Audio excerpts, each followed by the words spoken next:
نحمده ونصلي على رسوله الكريم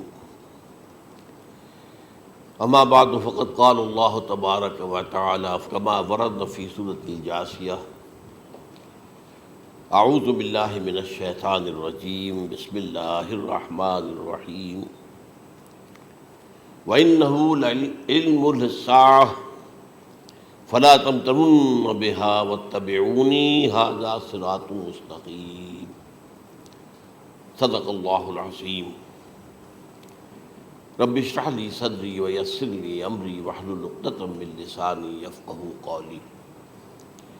اللہم ربنا الہمنا رشدنا واعذنا من شرور انفسنا اللہم ارنا الحق حقا وارزقنا اتباعہ وارنا الباطل باطلا وارزقنا اجتنابہ آمین یا رب العالمین۔ قادیانیت سے متعلق ایک بحث کا آغاز ہو گیا تھا، کیونکہ ہمارے علم میں یہ آیا تھا کہ قادیانیوں نے خاص طور پر ماڈل ٹاؤن کو اپنا ایک مرکز اور اپنا اڈا بنانے کا فیصلہ کیا ہے، اور اس کا ہمیں تجربہ بھی حاصل ہو گیا۔ کچھ نوجوان اہل سنت کے نوجوان میرے پاس آئے تھے اور انہوں نے میری توجہ اس طرح منصرف کرائی کہ یہاں پر یہ اپنی جمعے کی نماز کے لیے اوپن گراؤنڈ استعمال کر رہے ہیں اور اس میں لگا لیتے ہیں پارٹیشن وغیرہ، اور بڑی یوں سمجھیے کہ بڑی مہم کے ساتھ دونوں طرف کی سڑکیں بند کر کے، اور جو بھی لوگ مسافر ہیں انہیں بھی دعوت دیتے ہیں کہ آئیں یہاں جمعہ پڑھیں، اور بعض لوگ مغالطے میں وہاں جمعہ پڑھ لیتے ہیں۔ تو اس کے حوالے سے انہوں نے کوشش کی کہ کچھ نہ کچھ اس سلسلے میں، کیونکہ انہوں نے مجھے لا کر قانون دکھایا۔ پاکستان میں جو قانون نافذ ہے وہ یہ ہے، چاہے یہ کہ وہ نافذ نہیں ہے بالفعل، لیکن ہے، قانون کی کتاب میں تو موجود ہے کہ قادیانی اپنے کوئی جو بھی ان کے نزدیک بھی ان کے مذہبی شاعر ہیں ان کو مسلمانوں کی شکل میں برملا علی الاعلان ادا نہیں کر سکتے، کیونکہ وہ تو دھوکہ دہی بات ہو گئی کہ لوگ سمجھیں گے یہ مسلمان ہی ہیں۔ اب جب انہیں، آپ کو معلوم ہے کہ ہماری پوری جو مرکزی اسمبلی تھی، نیشنل اسمبلی، اس کے فیصلے کے تحت قرار دیا گیا بالاتفاق کہ قادیانی غیر مسلم ہے، دائرہ اسلام سے خارج ہے۔ یہ تو فیصلہ وہ پارلیمنٹ کا اس بڑے پیمانے، بعد میں پھر ضیاء الحق صاحب کے زمانے میں یہ تو ہوا تھا، آپ کو معلوم ہے، بھٹو کے زمانے میں۔ تو ضیاء الحق صاحب کے زمانے میں اسی کی گویا کہ فردر سٹیپ کے طور پر یہ بات طے کی گئی اور قانون بنا دیا گیا کہ وہ اپنی مسجد کو مسجد نہیں کہہ سکتے اور مسجد کی صورت پر نہیں بنا سکتے کہ گزرنے والے کو یہ خیال ہو کہ یہ مسجد ہے۔ اسی طرح وہ اگر کوئی اسلامی شاعر کا ارتکاب کریں گے علی الاعلان تو بھی یہ قابل تعزیر ہے، جرم ہے۔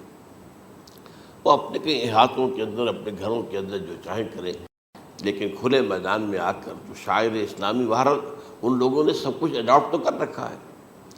سب سے بڑی بات تو وہ ہے کہ انہوں نے ایک جھوٹے نبی کا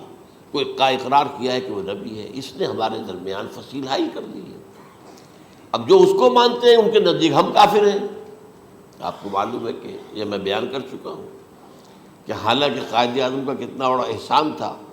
کہ چودھری ظفر اللہ خان کو انہوں نے فارن منسٹر بنایا پاکستان کا، لیکن جب ان کا انتقال ہوا ہے قائد اعظم کا تو اس کی جنازے کی نماز میں شریک نہیں ہوا، وہ شخص موجود رہا۔ جو دوسرے ممالک کے سفراء آئے ہوئے تھے، ظاہر بات ہے وہ مسلمان تو نہیں تھے، کوئی عیسائی تھے یا کوئی اور تھے، ہندو تھے، بدھ تھے، جو بھی تھے۔ اب چونکہ قائد اعظم کا انتقال تھا ایک مملکت کے صدر کا، تو وہ لوگ سبھی موجود تھے، لیکن ظاہر ہے کہ وہ نماز میں شریک نہیں ہوئے، وہ مسلمان تو نہیں تھے۔ ان کے ساتھ کھڑا رہا یہ شخص۔ اس نے یہ بات، اور جب اس سے پوچھا گیا کہ تم شریک کیوں نہیں ہو تو اس نے کہا دیکھو بھائی، مجھے یا تو مسلمان سلطنت کا کافر وزیر سمجھ لو یا کافر سلطنت کا مسلمان وزیر سمجھ لو۔ میرے نزدیک یہ کافر سلطنت ہے، میں اس کا مسلمان وزیر ہوں کیونکہ میں قادیانی ہوں۔ اب تمہارے نزدیک یہ اسلامی مملکت ہے تو میں کافر ہوں، پھر میں اس کی نماز کیسے پڑھوں؟ تو بہرحال ان چیزوں کی وجہ سے جو دھوکہ دینے والا معاملہ ہو گیا، ورنہ کوئی اور لوگ ہوں یہاں پہ، ہمیں ان سے تعارض نہیں ہے۔ عیسائی بھی ہیں، اپنی تبلیغ کرتے ہیں، کوئی خلاف ان کے رد عمل نہیں ہوتا، الا یہ کہ کہیں یہ واقعہ پیش آ جائے یا کوئی یعنی خام خواہ کو شوشہ کوئی شرارتی لوگ اٹھا دیں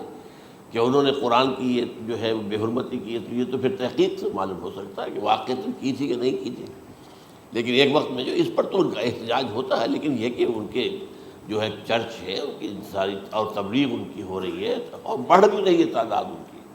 لیکن اس کے خلاف کوئی رد عمل تو ہمارے یہاں نہیں۔ تو یہ ہے اصل میں وہ بات۔ تو اس پر جو گفتگو شروع ہوئی تھی میں آج اس کی تکمیل کرنے جا رہا ہوں۔ حضرت عیسیٰ علیہ السلام کی دوبارہ آمد کا تعلق ہے، اس کے ضمن میں قرآن مجید میں جو نص قطعی ہے، وہ نص قطعی یہ ہے اِنَّهُ لَعِلْمٌ لِلسَّاعَةِ فَلَا تَمْتَرُنَّ بِهَا۔ حضرت عیسیٰ کا ذکر ہوا ہے سورہ جاسیہ میں، اور وہاں فرمایا گیا ہے کہ یہ عیسیٰ کا دوبارہ آنا قیامت کی علامت ہوگا، یعنی کہ اب قیامت بالکل قریب آ گئی ہے۔ اِنَّهُ لَعِلْمٌ لِلسَّاعَةِ، علم حاصل ہوگا ان کی دوبارہ آمد پر کہ اب قیامت جو ہے وہ سر پر آ گئی ہے۔ اچھا، اس کے ایک اور جو ہے ذرا بالواسطہ دلائل جو قرآن مجید میں آئے ہیں، ایک ان میں سے یہ ہے کہ سورہ آل عمران میں جہاں حضرت مریم کو بشارت دے رہا تھا فرشتہ کہ آپ کے ہاں ایک بیٹا ہوگا، وہ بڑی حیران تھی کہ میرے ہاں کیسے بیٹا ہو جائے گا، ماں کن تو بغیہ، میں تو کوئی بدکار عورت تو نہیں ہوں، نہ میری کوئی شادی ہوئی ہے ابھی۔ تو اس میں جو باتیں بیان کی تھی فرشتے نے، وہ جو بیٹا ہوگا اس کی کیا شان ہوگی، اس میں یہ الفاظ بھی آتے ہیں وَيُكَلِّمُ النَّاسَ فِي الْمَهْدِ وَكَهْلًا، وہ باتیں کرے گا، لوگوں سے گفتگو کرے گا جبکہ وہ پنگھوڑے میں ہوگا، بچہ ہوگا، گود میں ہوگا، اور کہل کے وقت، کہل کہتے ہیں جب آدمی عمر میں جو ہے 40-45 کا کسی بھی اوپر ہو جائے، آپ پہلے طفل کہتے ہیں، پھر جوان کہتے ہیں، عربی زبان میں شاب کا لفظ آتا ہے، بہت جوان، بڑی اچھی صحت میں ہے، اس کے بعد پھر ظاہر بات ہے ڈھلوان شروع ہوتی ہے، یہ کہل ہے۔ جب بڑھاپے کے آثار شروع ہوتے ہیں، بال سفید ہونے شروع ہوتے ہیں، تو یہ کہل، قبول۔ اب سوال یہ ہے اس گھوڑے میں بات کر دیں، یہ تو معجزہ ہے، لہذا اس کا ذکر یہاں پر مناسب ہے۔ یہ بڑے ہو کر بات کرنے کی کیا ضرورت تھی کہنے کی، وہ تو سبھی کرتے ہیں انسان، یہ اسی لیے کہ معلوم ہو کہ کہولت بھی انہیں آئے گی یار، حالانکہ آپ کو معلوم ہے سب مانتے ہیں، عیسائی بھی مانتے ہیں، سب مانتے ہیں، 33 برس کی عمر میں انہیں اٹھا لیا گیا، اس دور میں تو کہولت آئی نہیں، اس لیے قرآن ذکر کر رہا ہے۔ اور یہ بات جو ہے دوسری مرتبہ آئی ہے یہ سورہ المائدہ میں آیت نمبر 110، وَتُكَلِّمُ النَّاسَ فِي الْمَهْدِ وَكَهْلًا، صرف یہ ضمیر کا فرق ہے، وَيُكَلِّمُ النَّاسَ فِي الْمَهْدِ وَكَهْلًا، اور وَتُكَلِّمُ النَّاسَ فِي الْمَهْدِ وَكَهْلًا یہ ہے جب قیامت کے دن اللہ تعالیٰ حضرت عیسیٰ سے سوال کریں گے، اے عیسیٰ ابن مریم، کیا تم نے میری اجازت سے اور میری تائید سے یہ معجزے نہیں دکھائے، یہ معجزے نہیں دکھائے، میں نے تم پر یہ فضل نہیں کیا؟ اور یہ گویا کہ بالواسطہ عیسیٰ کے ماننے والوں سے خطاب ہے کہ اللہ تعالیٰ کے کتنے بڑے بڑے احسان ہوئے، اور اسی میں تم بات کرتے تھے لوگوں سے پنگھوڑے کے اندر بھی اور کہولت کی عمر میں بھی، تو یہ کہولت کی عمر کب آئی؟ حضرت عیسیٰ علیہ السلام۔ تو اس کے بغیر تو ممکن ہی نہیں ہے کہ وہ دوبارہ دنیا میں آئیں، پھر ان کے اوپر وہ عمر آئے اور اس عمر کے اندر بھی وہ بات کریں گے۔ تو یہ میرے نزدیک قرآن مجید کے اندر دلائل ہیں اس چیز کے کہ حضرت عیسیٰ علیہ السلام کی دوبارہ جو ہے آمد ہوگی۔ اب اس ضمن میں چاہتا ہوں کہ آج خاص طور پر جو الساعہ کی اور جو علامتیں قرآن میں آئی ہیں، یہ ضمنی مضمون ہو جائے گا، لیکن بہرحال یہ بھی ایک معلوماتی مضمون ہے کہ ایک تو یہ قیامت کی بڑی نشانیوں میں سے حضرت عیسیٰ کا دوبارہ آنا، اور کیا کیا جو ہے باتیں بیان ہوئی ہیں وہ ذرا غور سے سن لیجیے۔ پہلی بات میں نے ہلکا سا حوالہ دیا تھا، ہم تو ایک لفظ قیامت بولتے ہیں، وہ قیامت جو ہے اتنا ہمارے نزدیک جامع لفظ ہے کہ جس میں وہ بھی جو زلزلۃ الساعہ آئے گا وہ بھی ہے، پھر جو نفخ روح، نفخ ساق ہوگا وہ بھی ہے، لیکن قرآن مجید سے معلوم ہوتا ہے کہ یہ الساعہ ہے، وہ گھڑی جس دن کے یہاں قیامت برپا ہوگی، زلزلہ آئے گا، شدید ترین حالات آئیں گے، فوری طور پر تمام انسان مر نہیں جائیں گے۔ جو ہے اس کا نقشہ جو کھینچا گیا ہے، یا ایھا الناس اتقوا ربکم ان زلزلۃ الساعۃ شیء عظیم یوم ترونها تذہل کل مرضعۃ عما ارضعت وتضع کل ذات حمل حملها وتری الناس سکارى وما هم بسکارى ولکن عذاب اللہ شدید، اے لوگوں ڈرو، اللہ کا تقوی اختیار کرو، اس لیے کہ قیامت کا زلزلہ بہت سخت شے ہے، بہت بھاری شے ہے۔ ان زلزلۃ الساعۃ شیء عظیم، جب پہاڑ چل رہے ہوں گے اور جو ہے انسان جو ہیں گے وہ جس طرح پروانے ہوتے ہیں، پتنگے ہوتے ہیں، ایسے اڑ رہے ہوں گے انسان، اور اس میں یہ بھی حال ہوگا کہ لوگ جو ہے ہر جو دودھ پلانے والی ہے وہ اپنے بچے کو بھول جائے گی۔ ظاہر بات ہے کہ اپنی پڑی ہوئی ہے مصیبت، حالانکہ سب سے زیادہ محبوب ترین شے دنیا میں اس سے اونچی محبت نہیں ہو سکتی جو ماں کو اپنے دودھ پیتے بچے سے ہوتی ہے، انہیں بھول جائے۔ تذہل کل مرضعۃ عما ارضعت، اور تمہیں ایسا محسوس ہوگا کہ لوگ کسی نشے کی کیفیت میں ہیں، یعنی وہ بدحواش ہیں، بدحواس ہو گئے، لیکن یہ کہ وما ہم بسکارى، اور وہ مدہوش نہیں ہوں گے، ولکن عذاب اللہ شدید۔ تو یہ ہے زلزلۃ الساعہ، وہ ایک خاص وقت جو ہے، ایک خاص گھڑی جس میں کہ یہ ہونا ہے۔ اس کے علاوہ قرآن مجید میں القارعہ، القارعہ والقارعہ وما ادراک ما القارعہ، یوم یکون الناس کالفراش المبثوث وتکون الجبال کالعہن المنفوش۔ اب یہ کیا ہے؟ یہ نقشہ ہے قیامت، یہ الساعہ، القارعہ الساعہ۔ اسی کے ساتھ قرآن میں آتا ہے الواقعہ، اذا وقعت الواقعۃ لیس لوقعتها کاذبہ، تو یہ خافضۃ رافضہ، یہ الفاظ سورہ واقعہ میں ہے۔ اسی طریقے سے اور جو ہے الحاقہ، ما الحاقہ وما ادراک ما الحاقہ، یہ تمام جو الفاظ قرآن مجید میں آئے ہیں یہ آئے ہیں الساعہ کے لیے، قیامت کے لیے نہیں۔ قیامت میں بعد میں بتاؤں گا آپ کو۔ چنانچہ 3 نفخے ہیں جو قرآن سے ثابت، نفخ فی الصور، اور اس نفخ فی الصور کا یہ عالم ہوگا یوم ینفخ فی الصور ففزع من فی السماوات ومن فی الارض الا من شاء اللہ، جس دن پھونکا جائے گا سور میں، اور اس وقت صورتحال یہ ہو جائے گی کہ جو بھی آسمانوں میں ہے، زمین میں ہے، سخت پریشانی اور سخت پشیمانی اور ایک طرح کے مرعوبیت اور خائف ہو کر رہ جائیں گے، الا ان کے کہ جن کو اللہ چاہے، اس کے کوئی ملائکہ مقربین ہوں گے۔ من فی السماوات فی الارض ہے، اس لیے ساتھ ہی یہ کہہ دیا گیا ہے، لیکن یہ باقی پورے لوگوں کے اوپر، پوری مخلوقات کے اوپر ایک جو ہے گھبراہٹ کی کیفیت طاری ہو جائے گی۔ تو یہ ہے پہلا فضا۔ دوسرا فضا کیا ہے؟ فضا صعق، صعق کہتے ہیں آدمی کا بے ہوش ہو جانا۔ یہ دوسری مرتبہ جب سور پھونکا جائے گا، وَنُفِخَ فِي الصُّورِ فَصَعِقَ مَن فِي السَّمَاوَاتِ وَمَن فِي الْأَرْضِ إِلَّا مَا شَاءَ اللَّهُ، یہ ہے کہ اس کے بعد وہ سب کے اوپر موت طاری ہو جائے گی۔ یہ دوسرے سور پھونکے جانے کے بعد ہے۔ پھر ثُمَّ نُفِخَ فِيهِ أُخْرَى، پھر ایک مرتبہ اور پھونک ماری جائے گی، یہ تیسرا ہو رہا ہے۔ فَإِذَا هُمْ قِيَامٌ يَنظُرُونَ، تو اچانک سب کے سب کھڑے ہوں گے اللہ کی طرف دیکھتے ہوئے۔ اب یہ جو ہے یہ ہے یوم القیامہ، قام یقوم قیامتاً، کھڑا ہونا، کیونکہ اس دن یوم یقوم الناس لرب العالمین، جس دن کے تمام انسان جو ہے کھڑے ہو جائیں گے اپنے رب کے حضور میں، جس کا نقشہ کھینچا گیا ہے اذا دکت الارض دکا دکا وجاء ربک والملک صفا صفا۔ تو یہ سب کے سب انسان بھی جو ہے موجود ہوں گے، فرشتے صفے باندھے ہوئے ہوں گے، اور اللہ تعالیٰ جو ہے اپنے خاص عرش کے ساتھ، یحمل عرشہ ثمانیہ، 8 فرشتے اس عرش کو اٹھائے ہوئے ہوں گے، جبکہ یہ آسمان پھٹے گا اور اس روئے ارضی پر اللہ تعالیٰ کا نزول ہوگا۔ یہ جو ہے ہمارا یوم القیامہ یہاں ہے، یوم القیامہ ہی میں جو فیصلے ہونے یہاں ہونے، قصہ زمین برسر زمین، جو نیکیاں تم نے یہاں کمائی ہیں یا جو بدیاں تم نے یہاں جن کا ارتکاب کیا کا فیصلہ یہاں ہوگا۔ اس کے بعد واللہ عالم کچھ اور بھی چیزیں ہیں، لیکن یہ کہ وہ سب عام طور پر لوگوں کے علم میں نہیں ہے۔ میں نہیں چاہتا کہ خام خواہ کسی نئی بات سے کوئی جو ہے ذہنوں کے اندر کوئی ایک تشکیک پیدا ہو جائے، شبہات پیدا ہو جائے، لیکن یہ چیزیں جو میں نے آپ سرچ کی یہ از قرآن ثابت ہے، اسی زمین پر اترنا ہے۔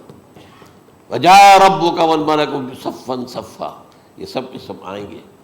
اور ملائکہ، اور اس کے علاوہ جو ہے دوسرے مقامات پر جس کا نقشہ کھینچا گیا ہے سورۃ الحاقہ ہی کے اندر ہے۔ اللہ کا عرش جو ہے 8 فرشتے اٹھائے ہوئے نیچے اتریں گے۔ تو یہ تمام چیزیں قرآن مجید میں مذکور ہیں، اور یوم القیامہ یہی ہوگا، لیکن وہ ہے یوم القیامہ، ہم قیامت کہتے ہیں اس کو، جس کو قرآن کہتا ہے الساعہ، الزلزلہ، الحاقہ،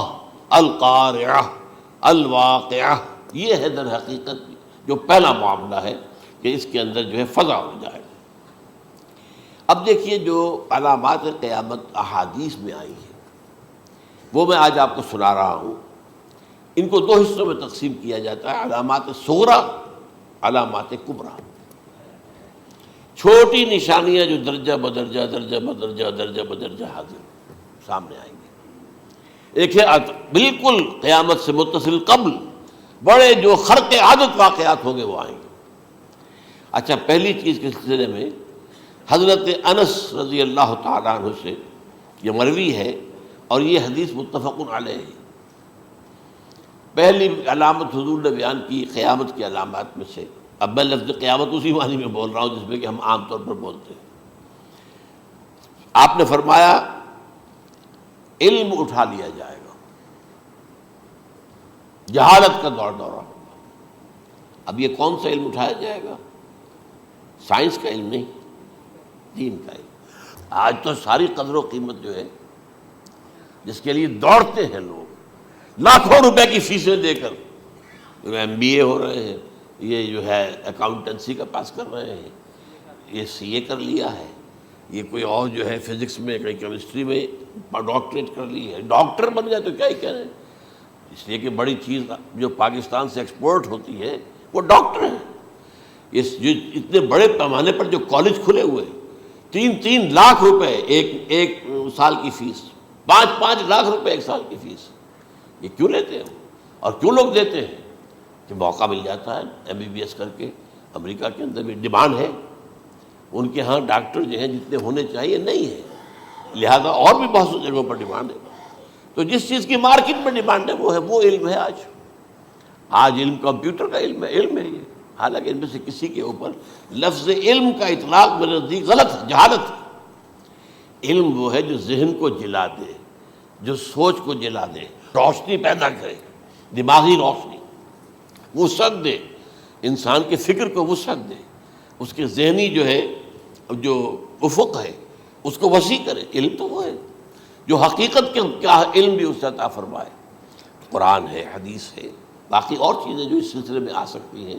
وہ ہے کہ جو قرآن اور حدیث کی سمجھنے میں مومن ہوں اور زیادہ جو ہے اس کے تک فہم کو آسان کر دیں۔ لیکن یہ کہ فرمایا علم اٹھا لیا جائے گا، جہالت کو فروغ ہوگا۔ ظاہر بات ہے ایک ہی بات ہوئی ہے۔ دوسرے نمبر پہ یہ کہ جہالت کو فروغ ہوگا۔ نمبر 3 زنا کثرت سے ہوگا۔ نمبر 4 شراب نوشی عام ہو جائے گی۔ نمبر 5 عورتوں کی تعداد بہت زیادہ ہو جائے گی، مردوں کی تعداد کم ہو جائے گی، یہاں تک کہ 50 عورتوں کا خیر خبر کرنے والا، کوئی نگرانی کرنے والا، وہ ایک مرد۔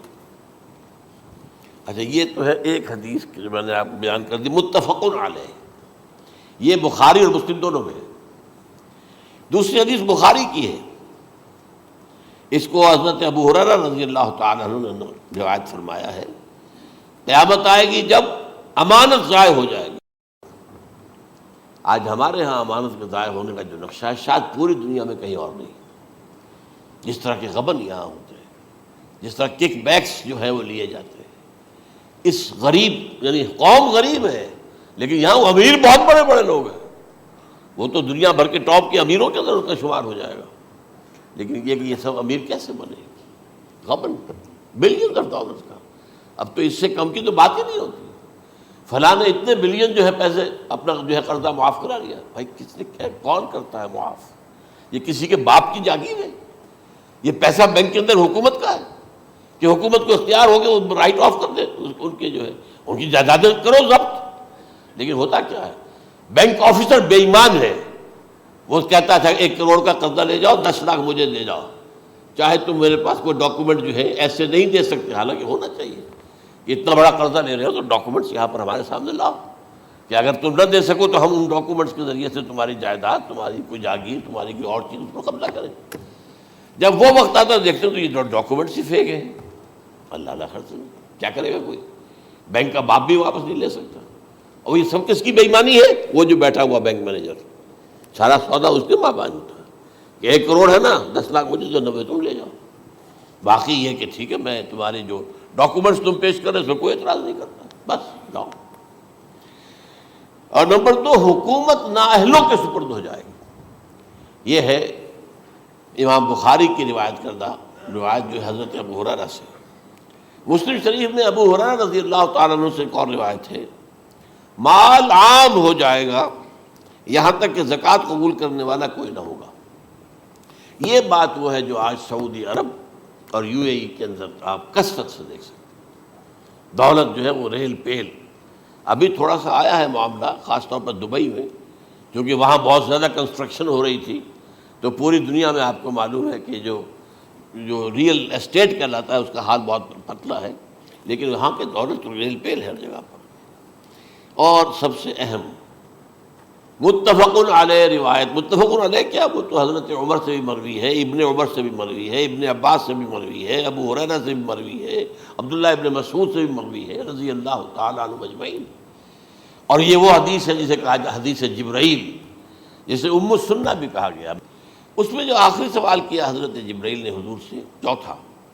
پہلا یہ تھا کہ اسلام کیا ہے مجھے بتائیے، ایمان کیا ہے، اس کی حقیقت کیا ہے یہ مجھے بتائیے، تیسرا احسان کیا ہے یہ بتائیے، چوتھا یہ کہ قیامت کے بارے میں بتائیے کب ہوگی۔ حضور نے فرمایا کہ اس کے بارے میں جس سے سوال کیا جا رہا ہے وہ اس سے زیادہ نہیں جانتا جو کہ سوال کر رہا ہے۔ اب اس کے کئی مفہوم ہو سکتے ہیں کہ بہرحال یا تو حضرت، چونکہ بعد میں معلوم ہوا کہ حضور نے پہچانا نہیں کہ یہ جبرائیل ہے، بلکہ جب سوال جواب ہو کر وہ چلا گیا شخص تو اچانک حضور کے ساتھ ذرا ردو ہو ہی لیا، ذرا بلانا اس کو دوبارہ لانا۔ اب جو دیکھا کہ وجود ہی نہیں اس کا، آسمان نے اس کو چکھ لیا، زمین نے نگل لیا، کیا ہوا ہے؟ پھر آپ نے یہ جبرائیل تھے جو تمہیں تمہارا دین سکھانے آئے تھے جبکہ تم سوال نہیں کر رہے ہو۔ یہ بڑے بیسک کوسچن تھے، اس لیے کہ دنیا کے ہمارا نظام اسلام پر ہے، ایمان پر نہیں ہے، اس لیے کہ ایمان کو ویریفائی کر ہی نہیں سکتے۔ کیسے پتہ ہوگا اس میں ایمان ہے یا نہیں ہے؟ کوئی آلہ نہیں ہے، کوئی الیکٹروکارڈیوگرام ابھی تک ایسا نہیں ہے، کوئی جو ہے اور جو طریقے چل رہے ہیں وہ تو ان کے ذریعے سے یہ تو نہیں معلوم ہو سکتا ایمان ہے کہ نہیں۔ لہذا یہاں کا سارا نظام اسلام پر ہے، شہادت اللہ الہ الا اللہ وان محمد رسول اللہ، پھر ایک نظام بنا دیا، وہ اقام الصلاۃ و ایتاء الزکوٰۃ و صوم رمضان و حج البیت۔ اس میں بھی یہ ہے کہ اگر کوئی نماز کو نہیں مانتا تو کافر ہوگا، لیکن نماز پڑھتا نہیں ہے تو کافر نہیں ہے، فاسق ہے، فاجر ہے، گناہ گار ہے، کمزور مسلمان ہے۔ اس طرح زکوٰۃ کا منکر ہو جائے گا تو وہ کافر ہوگا، لیکن زکوٰۃ دے نہیں رہا ہے تو یہ گویا کہ گناہ گاری ہے، کمزوری ہے۔ تو اس حوالے سے نوٹ کر دیجئے کہ یہاں کا دنیا کا سارا اسلامی نظام اور سارا کانسٹیٹیوشنل اور لیگل سسٹم جو ہے اسلام کا وہ اقرار باللسان پر ہے، ایمان ہے وہ کہ جس کی بنیاد پر وہاں فیصلے ہوں گے۔ یہاں کوئی شخص مسلمانوں کا بڑا لیڈر ہے، بڑا علامہ ہے، بڑی اس کی قدر و منزلت ہے، اس کے ہاتھ چومے جا رہے ہیں، پاؤں چومے جا رہے ہیں، ہو سکتا ہے وہاں کہا جائے دفع ہو جاؤ، تمہارے دل میں ایمان نہیں تھا، تم نے یہ سب کچھ کیا تھا اس لیے کہ کہا جائے کہ بڑے عالم ہو، اور یہ کہا جا چکا فقط قیل، اب یہاں کچھ نہیں ہے تمہارے پاس۔ پھر فرشتوں کو حکم ہوگا کہ اس کو گھسیٹتے ہوئے جہنم میں ڈال دیں۔ 3 باتیں بیان کی آپ نے، یہی حشر اس کا ہوگا مالدار کا، اللہ پوچھے گا میں نے تمہیں بہت مال دیا، تم نے کیا کیا؟ وہ کچھ گنوانا شروع کرے گا، اللہ فرمائے گا جھوٹ بول رہا، قذبت، تم نے یہ خیرات و صدقات اس لیے کیے تھے کہ تمہاری سخاوت کے ڈنکے بج جائے، تعریفیں کی جائے، وہ کی جا چکی ہے، دنیا میں ڈنکا بج گیا، یہاں کچھ نہیں، وہ نیت دل میں کچھ اور تھی تمہارے۔ میں لیس البر ان تولوا وجوہکم والا قرآن مجید کا سبق ہمارا منتخب نصاب کا نمبر 2 بڑی تفصیل سے بیان کیا۔ یہی معاملہ ہوگا اس عالم کا، اللہ فرمائے گا میں نے تمہیں علم دیا، تم نہیں، وہ کہے گا میں نے علم پھیلایا لوگوں میں ہدایت کی، کوئی جھوٹ بول رہے ہو، تم نے تو صرف اس لیے کیا تھا، تمہاری نیت یہ تھی کہ بڑا عالم شخص ہے، بڑا فاضل شخص ہے، تو یہ سب کہا جا چکا۔ تو وہاں کا معاملہ جو ہے وہ اسلام پر نہیں ہے، یا آپ دکھائیں گے دیکھیے یہ میرا آئیڈینٹی کارڈ، اس پہ اسلام میرا مذہب لکھا ہوا ہے، یا یہ میرا پاسپورٹ ہے، آئیڈینٹیفیکیشن کے لیے دنیا میں عام طور پر یہ چیزیں ہوتی ہیں، کوئی تعلق نہیں۔ آخرت کا معاملہ کسی اور شے پر ہے، وہ تو ایمان دل میں ہے، اور تمہارے تمام جو حرکات ہیں، اعمال ہیں، ان سب کے اندر جب تک کہ اصل جو قوت متحرکہ ہے وہ اللہ کی محبت نہ بن جائے، اخلاص للہ وحب اللہ للہ، اور یہ کہ یہ تمام چیزیں جیسا کہ فرمایا، ایک حدیث بڑی پیاری ہے، ایمان کی تکمیل کی علامت کیا ہے؟ فرمایا من احب للہ وابغض للہ ومنع للہ واعطى للہ فقد استکمل الایمان۔ جس شخص کے نے محبت جس سے بھی کی، اللہ کے لیے کی، اپنے مفادات کے لیے نہیں، رشتہ داری کی بنیاد پر نہیں، محبت اوپر ہو جائے، رشتہ دار کا حق ہے دو، بیوی کے حقوق ہیں دو، لیکن محبت یہ اللہ کے لیے ہو کہ فلاں شخص سے مجھے محبت اللہ کے لیے، اور اگر نفرت رکھی تو اللہ کی وجہ سے رکھی، اس لیے رکھی کہ وہ اللہ کے دین سے دور ہے، وہ اللہ کے راستے پر نہیں آ رہا ہے، وہ فسق و فجور کی جو ہے زندگی کو آ رہا۔ اس میں بھی یہ ہے کہ یہ نہیں ہے تعلق قطع کر لو، تعلق قطع کرو گے تو تبلیغ اور اصلاح کا موقع کہاں رہے گا، لیکن دلی محبت نہیں ہوگی اس سے۔ تو اگر محبت ہے تو اللہ کے لیے، اور نفرت ہے تو اللہ کے لیے، اور کسی کو کچھ دیا ہے تو اس لیے کہ اللہ کا حکم ہے کہ دوں، اور کسی سے کچھ روکا ہے تو اس لیے کہ اللہ کا حکم ہے کہ روکوں، اس کو نہیں دینا ہے۔ فقد استکمل الایمان،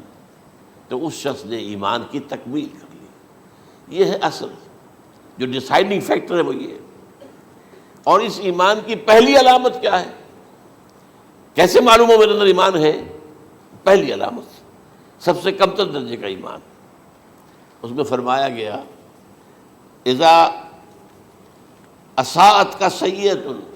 وحسنت کا حسنۃ فانت مومن، اگر کوئی اچھا کام کر کے خوشی ہو اور کوئی برا کام ہو جائے تو ملامت ہو، یہ کیا کر بیٹھا، یہ میں نے کیا کیا ہے، یہ مجھے نہیں کرنا چاہیے تھا، یہ اگر احساس ہے نیکی اور بدی کا تو تمہارے اندر ایمان ہے۔ یہ ایمان ہے ادنا درجے کا، اور وہ ایمان من احب للہ ہے وابغض للہ ہے واعطى للہ ہے ومنع للہ ہے فقد استکمل الایمان۔ اچھا، یہ جو متفق علیہ حدیث ہے جو حضرت جبرائیل کی ہے، اس میں پھر انہوں نے کہا کہ اچھا اگر آپ مجھے یہ کب ہوگی قیامت نہیں بتا سکتے تو اس کی کچھ علامتیں بتائیے۔ یہ بڑی عظیم تھا، کیونکہ یہ تو تمام احادیث کے اندر میں نے عرض کیا نا کہ سب سے زیادہ صحابہ سے منقول ہے، اور آپ نے فرمایا کہ جب لونڈی اپنی مالکہ کو جنے گی اور تم دیکھو گے کہ ننگے بدن ننگے پیر بھوکے ننگے بھیڑوں اور بکریوں کو چلانے والے اونچی سے اونچی عمارتیں بنانے میں ایک دوسرے کا مقابلہ کریں گے۔ اذا تلد الامۃ ربتها، کیا بات ہے، یہ خاص الفاظ کیوں کہے گئے؟ اولاد والدین کے سامنے دب کر رہتی تھی، کبھی سینہ تان کر بات نہیں کرتے تھے، ٹھیک ہے کوئی بات آپ مان نہیں سکتے، ابا جان یہ بات تو میں نہیں کر سکتا، یا فرض کیجئے کہ وہ آپ کو کسی نیکی سے روک رہے ہیں، کہ دینی کام سے روک رہے ہیں، ابا جان یہ تو میں نہیں کروں گا، یہ تو دین کا فرض ہے، یہ کہیں آپ اور ڈٹ کر کہیں اور جمیں اس پر، لیکن یہ کہ کوئی سرکشی کا انداز نہ ہو، ایسا نہ ہو کہ اپنے جناب سینے کو تان کر کے کھڑے ہو جائے، میں نہیں کروں گا، یہ نہیں، یہ غلط ہو جائے۔ اچھا، اولاد میں بیٹی جو ہوتی تھی وہ زیادہ سبارڈینیٹ، سبمسیو، بات ماننے والی، کہیں بھی سر اونچا نہ کرنے والی، اور آخری دور میں کیا ہوگا، بیٹیوں سے مائیں ڈریں گی، انہیں ٹوک نہیں سکتی کسی بات پر، پتہ نہیں کیا بک دے گی، کیا بکواس کر دے گی۔ یہ تو ہمارے ہاں ہو گیا ہے، باہر کیا ہے وہ تو آپ یہ بھی نہیں پوچھ سکتے، آپ کی 13 برس کی لڑکی آئی ہے رات کو 1 بجے، نہیں پوچھ سکتے کہاں رہی ہو، یہ رات کہاں گزاری، پوچھ ہی نہیں سکتے، یہ پوچھنا بھی جرم ہے۔ اپنے چھوٹے بچے کو آپ نے ایک تھپڑ مار دیا، تہذیب ہے، سکھانا ہے، غلط کام کیا ہے، اس کی سرزنش ہو رہی ہے، فوراً وہ اگر ایک فون کر دے گا پولیس آئے گی، بچے کو لے جائے گی، اسے لا کر کہیں اور جو ہے ڈپازٹ کرے گی، اور آپ پر مقدمہ چلے گا، آپ کو اس کی سزا بھگتنی ہوگی۔ ظاہر بات ہے کہ پھر وہاں سرکشی کا کیا عالم ہوگا، پھر اولاد کہاں سر جھکائے گی، کس درجے میں جھکائے گی، اس کی تربیت عثمانی میں ہوئی نہیں۔ تو ان تلد الامۃ ربتہا، گویا کہ بیٹی کے نزدیک ماں جو ہے وہ ایسی ہو جائے گی جیسے لونڈی، گویا کہ لونڈی نے ایک اپنی مالکہ کو جنم دیا ہے، بیٹی مالکہ بن جائے گی اور ماں جو ہے لونڈی بن جائے گی، اور دولت کی ریل پیل کا ابھرتا دکان، یہ جو بھوکے ننگے اور مفلس، کیا حال تھا 100 برس پہلے، انہیں کھانے کو کچھ نہیں ملتا تھا۔ یہ مشرقی ساحل پر تھے، یہ سوائے یہ کہ مچھلیاں پکڑ لی، اللہ خیر اللہ وہ کھا لی، یا کہیں ان کو بیچ دیا، کوئی بنڈی لگ گئی، بنڈی لگ جاتی تھی وہاں، اور کیا تھا۔ اور مغربی ساحل پہ کیا ہوتا تھا، ساری ان کی معیشت حج کے گرد گھومتی تھی، حاجی آئے ہیں، خریداریاں کر رہے ہیں، اور آپ کو معلوم ہے پوری دنیا سے مال پہلے بھی پہنچتا تھا وہاں، آپ کو جو ہے ہر ملک کے ہر کونے کا پھل وہاں مل جائے گا آج بھی۔ اور وہاں پر یہ ہے کہ سب سے بڑی بدوؤں کے لیے سب سے بڑی بات کیا تھی، قربانی کا گوشت، اسے وہ سکھاتے تھے، سخت چمڑے کر کے کھاتے تھے، یہ ان کا حل تھا۔ آج جا کر دیکھیے نئے شہر بن رہے ہیں، امریکنز کو کانٹریکٹ دیے جا رہے ہیں، بالکل ماڈرن شہر بنا دو، ایک ایبسلیوٹلی ماڈرن شہر جو ہے وہ جو مشرقی ساحل کے اوپر جو پہلے سے آرام کو سٹی ہے، امریکن سٹی ہو، اس کے اندر کوئی سعودی بھی داخل نہیں ہو سکتا سوائے جس کے پاس اس سٹی کی طرف سے لائسنس نہ ہو، اور اس کی چار دیواری کے اندر، چار دیواری کیا فصیل کے اندر کہی ہے، جو چاہو کرو، کوئی تم پر پابندی نہیں، ننگے نہاؤ، تالاب ہے نہا رہے، ننگی عورتیں ننگی مردیں نہا رہے، کوئی پوچھنے والا نہیں۔ اب اسی قسم کا ایک سٹی آباد ہونا جا رہا ہے مغربی ساحل پر، جدہ اور ینبوع کے درمیان، اور اس میں اصل میں جتنی بھی دولت ہے جو پیٹرول کی ہے وہ وہیں پر رکھ لی جاتی ہے امریکہ کے اندر، تاکہ امریکہ جو ہے ایسے ایسے پروجیکٹ بنا کر جب تمہیں دے گا تو اس میں سے پیسے لے گا، وہ نہیں ملتی ان کو واپس۔ بہرحال یہ تو میں نے ایک جگہ آپ سے ذکر بھی کیا تھا، دی کنفیشنز آف این اکنامک ہٹ مین، وہ کنفیشنز کی بات جو ہے اگر آپ میں سے کسی کو دلچسپی ہو تو اسے پڑھیں کہ کس طریقے سے 1973 کے آئل امبارگو کے بعد جو شاہ فیصل شہید کے زمانے میں ہوا تھا، پھر جس طریقے سے امریکہ نے ان تمام ممالک کو جکڑ لیا ہے، اس کا پورا جو پروسیس کیا تھا وہ سامنے آتا ہے۔ بہرحال اس کے بعد آتا ہے علامات کبریٰ کا ذکر، بڑی علامتیں جو کہ بالکل خرق عادت کے انداز میں ہوگی، جن کا معاملہ جو ہے وہ آپ کے ناپ تول میں نہیں آ سکتا، آپ کی کیمسٹری فزکس اس کا جو ہے وہ نہیں کر سکتی، ادراک ہوگا یہ قیامت کی۔ ان میں نمبر 1 کیا ہے، ایک بہت بڑا دھواں آئے گا، پوری دنیا کو لپیٹے گا۔ نمبر 2 دجال کا ظہور ہوگا، جو اپنی خدائی کا دعویٰ لے کر آئے گا اور بنوائے گا، اس کے ہاتھ میں ہو جائیں گے، قبضے میں ہو جائیں گے سارے ذرائع پیداوار کے، اس کی طرف بھی پہلا قدم اٹھ چکا ہو، ٹرپس کے نام سے معاہدہ ہو چکا ہے، کوئی ملک اپنا بیج پیدا نہیں کر سکتا، یہ بیج ہم نے ڈیولپ کیے ہیں، ان کے ڈیولپمنٹ سے پہلے تم ایک ایکڑ سے کتنی گندم لیتے تھے، آج کتنی لے رہے ہو، کس بنا پر؟ جینیٹکس کا جو کام ہم نے کیا ہے اس کی بنا پر ہو رہا، ہاں تو ہمارا حق ہے، اس کی رائلٹی ہمارے پاس آنی چاہیے، لہذا صرف ان اداروں سے ملٹی نیشنل سے خریدا جائے گا بیج، اور بیج بھی وہ دیں گے وہ کہ جس سے جو فصل اگے گی وہ بیج نہیں لا سکتی، وہ بیج کا کام نہیں کر سکتی۔ جیسے آپ کو معلوم ہے کہ آپ کے ہاں جو گوشت کھایا جاتا ہے مرغے کا، تو مرغا وہ جو ہے اس میں مرغا ہو یا مرغی ہو، اس کے اندر کوئی وہ کیفیت ہی نہیں ہے، ان کے انڈے جو ہے ان سے آپ بچے حاصل نہیں کر سکتے، ہے تو انڈا، دیکھنے کو تو انڈا ہے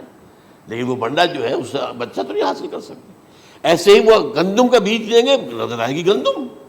لیکن اس کے اندر وہ صلاحیت نہیں ہے کہ اس سے جو فصل اگے گی اس کا نتیجہ جو ہے وہ بھی آپ لے سکیں۔ یہ ہونا ہے، اللہ جانے، قدم اٹھ رہے ہیں ادھر۔ پھر یہ ہے کہ دابۃ الارض، زمین سے ایک حیوان نمودار ہوگا، زمین شق ہوگی۔ ابھی میں کہہ رہا ہوں خرق عادت ہے، یہ چیزیں وہ نہیں ہیں جو ہماری کسی حساب کتاب میں جو باتیں پہلے آئی ہیں وہ تو حساب کتاب میں آ رہی ہیں، ساری سمجھ میں آ رہی ہیں، ساری چیزیں مشاہدہ ان کا ہو رہا ہے، لیکن یہ ہے کہ دابۃ الارض، یہ کہتے ہیں کہ کوہ صفا، اس میں تو نہیں ہے حدیث میں، کوہ صفا پھٹے گا اور اس میں سے ایک حیوان دابہ وہ ظاہر ہوگا، تو اسی لیے فرمایا ہے وَإِذَا وَقَعَ الْقَوْلُ عَلَيْهِمْ أَخْرَجْنَا لَهُمْ دَابَّةً مِّنَ الْأَرْضِ تُكَلِّمُهُمْ، تو ہم اندر سے پیٹ کے چیر کر زمین کے پیٹ کو ایک حیوان کو برآمد کریں گے جو انسانوں سے بات کرے گا، گفتگو کرے گا۔ نمبر 4 طلوع الشمس من المغرب، یہ بھی خرق عادت، سورج تو طلوع ہوتا ہے مشرق سے، غروب ہوتا ہے مغرب میں، لیکن اس وقت معاملہ الٹا ہو جائے، یعنی جو کائنات کے اندر جو گڑبڑ ہوگی کچھ سمجھ میں بات آتی ہے کہ یہ معاملہ جو ہے یہ تو اس پورے سولر سسٹم کو اگر بدل دیتے ہیں تو مشرق مغرب ہو جانا، مغرب مشرق ہو جانا، یہ سمجھ میں آنے والی بات ہے۔ اس کے بعد ہے عیسیٰ ابن مریم کا نزول، جس کے بارے میں آج میں نے گفتگو کی ہے تفصیل سے۔ یہ نزول ہونا ہے،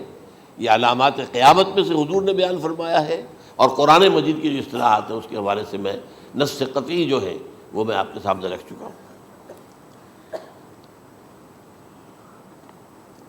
پھر یاجوج ماجوج کا ایک معاملہ ہے، یہ میں ابھی اس وقت زیادہ اس پر بات نہیں کر سکتا۔ حضرت عیسیٰ علیہ السلام کے نزول کے بعد 2 کام ہوں گے، یہودیوں کا قلع قمع ختم، تمام یہود، ایک کام تو یہ ہونا ہے، اور نمبر 2 عیسائیت کا ختم ہو جانا۔ عیسائیت کی نفی کر دیں گے، بھائی تم مجھے خدا کا بیٹا بنائے بیٹھے ہو، میں تم خدا کا بیٹا نہیں ہوں، میں تو اس کا بندہ ہوں، رسول ہوں، میں نے تم سے کب کہا تھا کہ مجھے خدا کا بیٹا بناؤ۔ نمبر 2 یہ کہ وہ خنزیر کو قتل کر دیں گے، یعنی یہ تم نے خنزیر کب سے کھانا شروع کر دیا، میں تو تم کو نکاح اجازت دے کر گیا تھا،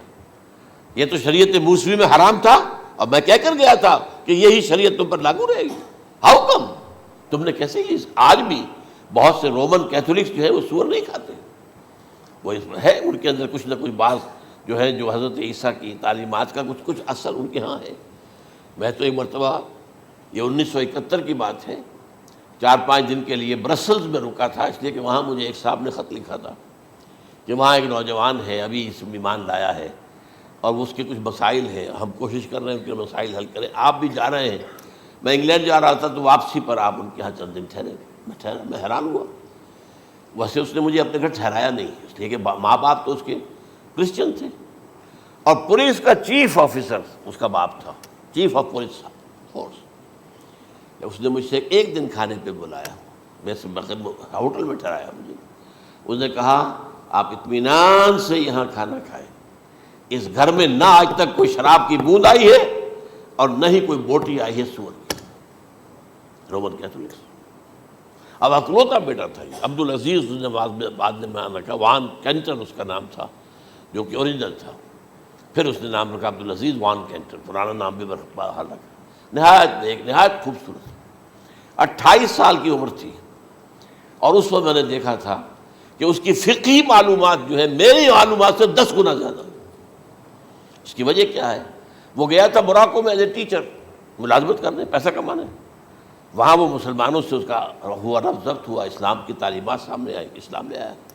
اب اکلوتا بیٹا ہے، اور ماں باپ جو ہے کرسچن کیتھولکس۔ جب وہاں سے واپس آیا تو پھر کہتے ہیں کہ ہمارے درمیان ایک معاہدہ ہے، وی آر لیونگ ٹوگیدر، لیکن یہ معاہدہ ہے ہم مذہب پہ بات نہیں کریں گے، بس باقی جو بھی ہے وہ ساتھ رہ رہے ہیں۔ لیکن میں حیران ہوا، مجھے معلوم نہیں تھا۔ اچھا، اس کے بعد اس نے جب اسلام کا فیصلہ کیا تو اس کے سامنے سوال آیا کون سی فقہ اختیار کروں، تو اس نے بڑی جو ہے تھورو اسٹڈی کی ہے تمام فقہوں کی، کمپیریٹو اسٹڈی، ان کو کرنے کے بعد پھر فائنل فیصلہ اس کا یہ تھا کہ حنبلی فقہ میں اختیار کروں گا۔ 4 فقہوں میں سب سے لیٹسٹ حنبلی ہے، یعنی حنفی نمبر 1، پھر مالکی نمبر 2، پھر اس کے بعد شافعی نمبر 3، پھر یہ امام احمد ابن حنبل ہے۔ اور امام احمد ابن حنبل کے زمانے تک احادیث بہت بڑے پیمانے پر جمع ہو چکی تھی، جبکہ ابھی حضرت امام ابو حنیفہ کے زمانے میں کوئی اتنا زیادہ جو ہے حدیث کا بھی ذخیرہ نہیں بنا تھا۔ اسی پر تو لوگ حیران ہوتے ہیں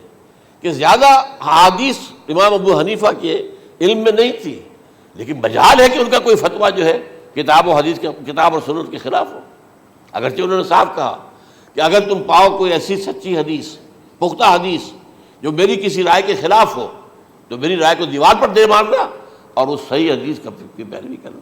لیکن ویسے اس کے بعد یہ کمال یہ ہے کہ بہت ہی کوئی شاذ معاملہ ہے کہ جس میں ان کا کوئی فتویٰ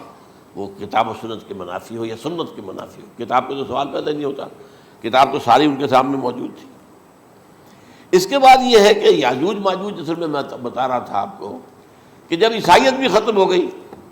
یہود ویسے ختم ہو گئے، استیصال ہو گیا، جڑ کٹ گئی، اب عیسائیت گویا کہ اسلام میں ضم ہو گئی، عیسائیت مذہب ختم، یہودی خود ختم، اب یہ طاقت کتنی ہو جائے گی؟ تقریباً 2/3 دنیا آ گئی، تمام اب عیسائی 2 ارب کے قریب ہیں، 1 ارب 90 کروڑ ہوں گے، یا مسلمان بھی 1 کروڑ 50-60 لاکھ ہیں، دونوں کو جوڑ لیجیے کتنے ہو گئے؟ 6 ارب کل آبادی ہے۔ لیکن اس کے بعد آتا ہے یاجوج ماجوج کا خروج۔ یہ یاجوج ماجوج میرے نزدیک چائنا اور رشیا ہے، ان کی مجموعی طاقت اتنی ہوگی، اور یہ اس طرح آئیں گے ہر اونچائی پر سے اترتے ہوئے، پھسلتے ہوئے، جیسے 1962 میں جب وار ہوئی تھی بٹوین چائنا اینڈ انڈیا 1962 میں، تو وہ اس وقت کا نقشہ مجھے آج بھی اخبارات میں پڑھتا تھا تو یاد، waves after waves of Chinese soldiers were coming down the slopes of Himalayas۔ یہ تو وہ ہے نا جن کی تعداد کا کوئی حساب نہیں ہے، اور رشیا اور یہ مل کر جو ہے، میرا اندازہ یہ ہے کہ جب پہلے ملحمۃ العظمیٰ ہوگی وہ عیسائیوں اور مسلمانوں کے درمیان، اس وقت یہ دونوں پاورز نیوٹرل رہیں گی، لیکن غالباً یہ بات طے کر لیں گی کہ ویپنز آف ورلڈ جو ہے ماس ڈسٹرکشن، یہ استعمال مت کرنا، اگر یہ ویپنز آف ماس ڈسٹرکشن استعمال کرو گے تو ہم میدان میں آ جائیں گے۔ اس میں وہ جنگ جب ہو چکے گی، پھر حضرت عیسیٰ کو فتح حاصل ہو جائے گی، اور پھر یہ کہ یہودیت ختم ہو جائے گی، عیسائیت بطور مذہب ختم ہو کر اسلام میں ضم ہو جائے گا، پھر وہ 40 برس کا عہد حکومت ہے حضرت عیسیٰ علیہ السلام۔ لیکن جب یہ فتح ہو جائے گی ان پر، اب یاجوج ماجوج آئیں گے، اور اتنی تعداد میں آئیں گے کہ بحیرہ طبریہ جو ہے اس کا سارا پانی پی جائیں گے۔ یہ تو اگر آپ کو کبھی اندازہ ہو، یا کوئی آپ جانیں ان لوگوں کو جو ان چینیوں سے واقف ہیں، وہ کہتے ہیں زمین پر ہلتی ہوئی کوئی چیزوں سے وہ چھوڑ کے کھا جائیں گے، جہاں وہ جاتے ہیں ایز اے لیبرر، وہاں کے جو سارے کتے ہیں ختم، ساری بلیاں ختم، ہر شے، وہ جو سانپ کھاتے ہیں، ہر چیز کھاتے ہیں، اور یہ تمام ایسٹرن کنٹریز کے اندر ہوتا ہے، بڑی ڈیلیشس ڈشز ہیں یہ سانپ وغیرہ وغیرہ، اور یہ جس طرح کھا جائے، پانی پیا ایک قطرہ نہیں رہے گا اس پر۔ تو پھر جو ہے اللہ تعالیٰ اس وقت جو ہے اس میں ایک ایسی بیماری پیدا کرے گا، یہ سب مر جائے، یہ معجزے سے ہوگا، یعنی ان کے اوپر فتح جو ہے وہ عام لڑائی کے ذریعے سے نہیں ہوگی، بلکہ اس کے اوپر فتح جو ہوگی وہ اللہ تعالیٰ سے بوجھ، ایک بیماری پیدا ہوگی، سب مر جائے گا، اور اس کے بعد اللہ تعالیٰ ایسے پرندے بھیجے گا بڑی لمبی لمبی گردنوں والے، وہ ان سب کو کھا جائیں گے، جیسے ہمارے ہاں گدھ ہوتے ہیں، وہ ان کو صاف کر دیں گے، ورنہ تو یہ ہے کہ پوری دنیا کے اندر جو بدبو اور جو پیدا ہوتا معاملہ اس سے، تو اس نوع انسانی کی بقا ممکن نہیں تھی۔ ان کے خاتمے کے بعد پھر یہ ہوگا کہ حکومت اسلامی جو ہے پوری دنیا میں حضرت مسیح علیہ السلام کی ہوگی، 45 برس وہ رہیں گے، اسی میں وہ کہلن بھی آ جائے گا، وہ فی المہد و کہلن جو میں نے شروع میں بیان کیا تھا، اسی میں پھر یہ ہے کہ وہ شادی بھی کریں گے، ان کی اولاد بھی ہوگی، اور پھر ان کا انتقال ہوگا تو حضرت حضور صلی اللہ علیہ وسلم کے حجرے میں، وہیں پر جہاں حضور اور ابو بکر اور عمر رضی اللہ تعالیٰ عنہم دفن ہیں، وہیں پہ ان کو دفن کیا جائے گا،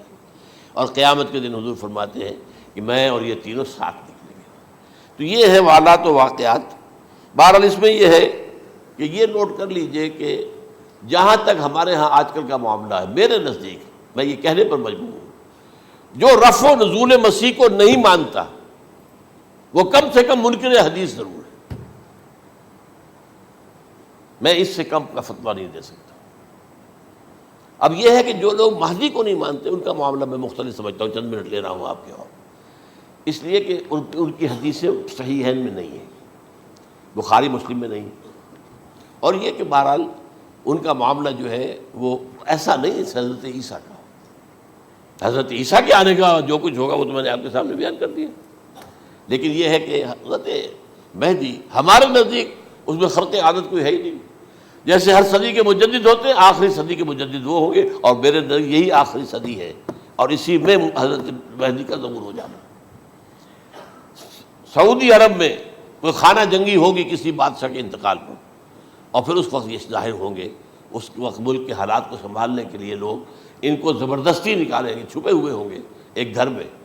یہ حضرت ام سلمہ رضی اللہ تعالی عنہ کی روایت ہے کہ ایک بادشاہ کے انتقال پر یہ بخارا جنگی ہو جائے گی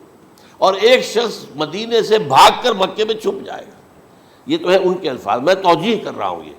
لوگ ان کی طرف دیکھ رہے ہوں گے کہ یہ جو وقت آیا ہے فتنے کا ہماری قوم پر، ہمارے ملک پر، تو ان کی شخصیت ایسی ہے کہ یہ بیچ میں آئیں، صلح صفائی کرائیں، اور وہ جو ہے اس ذمہ داری سے بچ کر بھاگیں گے اور جا کر مکے میں چھپ جائیں گے. پھر لوگ انہیں تلاش کر کے نکالیں گے اور زبردستی ان کے ہاتھ پر بیعت کریں گے، ورنہ وہ اتنے بڑے منصب کو. اور پھر یہ بھی ہے، ایک حدیث میں آتا ہے یصلحُ فی لیلۃ واحدہ، ایک رات میں ان کی مکمل اصلاح کر دیں گے. یعنی اگر کوئی تھوڑا بہت نقص اور عیب کوئی ہوا بھی، کوئی کمی کوتاہی ہوئی بھی، تو اللہ تعالیٰ ایک رات میں اصلاح کروا دیں. لیکن ہمارے نزدیک اس قدر کوئی خرق عادت ہے ہی نہیں. البتہ جو کہتے ہیں اہل تشیع، وہ خرق عادت ہے کہ ان کے 12ویں امام جو ہے وہ بچپن ہی کے اندر اس خوف سے کہ جو بنو عباس بادشاہ ہیں وہ ان کو قتل کر دیں گے، تو وہ ایک غار میں چھپا دیے گئے. اب وہ 1200 برس سے اس غار کے اندر چھپے ہوئے، اور اس کے بعد وہ ظاہر ہوگی، وہ امام مہدی ہوں گے. اس میں خرق عادت ہے. لیکن میں یہ کہتا ہوں کہ محض خرق عادت کی بنیاد پر ہم اس کی نفی نہیں کریں گے. کیوں؟ کیا ہم یہ نہیں مانتے کہ اصحاب کہف 300 برس تک سوئے رہے؟ یہ کیا عام بات ہے؟ حضرت عزیر علیہ السلام، اللہ نے انہیں موت دی، موت، اور 100 برس کے بعد زندہ کر کے اٹھا لیا. تو خرق عادت حضرت عیسیٰ کو ہم اتنا بڑا خرق عادت مانتے ہیں کہ اٹھا کر آسمان پر، تیسرے آسمان کے اوپر ہیں، موجود ہیں، اب بھی ہیں. شب معراج میں تیسرے آسمان پر حضور کی ملاقات ان سے ہوئی. تو یہ خرق عادت کی بنیاد پر نفی نہیں ہم کرتے. ہو سکتا ہے، لیکن یہ کہ اس کے لیے ہمارے پاس کوئی دلیل نہیں، کوئی احادیث نہیں، کچھ نہیں، اس لیے ہم اس کو نہیں مانتے. البتہ خود وجود جو ہے حضرت مہدی کا، وہ کوئی عجیب بات نہیں ہے. وہ تو جیسے پہلے بھی آئے ہیں ہمارے مجددین، ایسے مجدد ہوں گے اور دین کو تازہ کر دیں گے. ایک صحیح اسلامی ریاست جو ہے وہ عرب میں قائم ہو جائے گی دوبارہ. حضور نے فرمایا وہ عدل اور انصاف سے عرب کو اسی طرح بھر دے گا جیسے کہ وہ اس سے پہلے ظلم اور جور اور زیادتیوں کے سے بھری ہوئی ہوگی. تو یہ کام ہوگا، یہ تو مجدد کا کام ہوتا ہی ہے اس حوالے سے. لیکن بہرحال میں نے پھر بھی کہا کہ اگر احادیث کی کمزوری کی وجہ سے کہ صحیح عین میں نہیں ہے، اگر کوئی شخص انکار کرے تو مجھے کوئی اعتراض نہیں ہے، ٹھیک ہے. لیکن جو حضرت عیسیٰ کے نفع سماوی اور حضرت عیسیٰ کے نزول کا انکار کرتا ہے، وہ کم سے کم، میں انہیں اور آگے کوئی فتویٰ نہیں دیتا کہ وہ کافر ہو گئے یا یہ ہو گئے یا وہ ہو گئے، لیکن منکر حدیث کے لائن میں تو وہ لازمت کھڑے ہو گئے، کیونکہ اتنی واضح اور پکی حدیثیں ہیں حضرت مسیح کے نزول کی، اور علامات قیامت میں جس طرح ان کا ذکر آتا ہے کہ اس سے انکار جو ہے وہ جب تک آپ پوری حدیث کے ذخیرے کا انکار نہ کریں اس وقت تک ممکن نہیں ہے. اقول قولی ھذا واستغفر اللہ لی ولکم ولسائر المسلمین والمسلمات.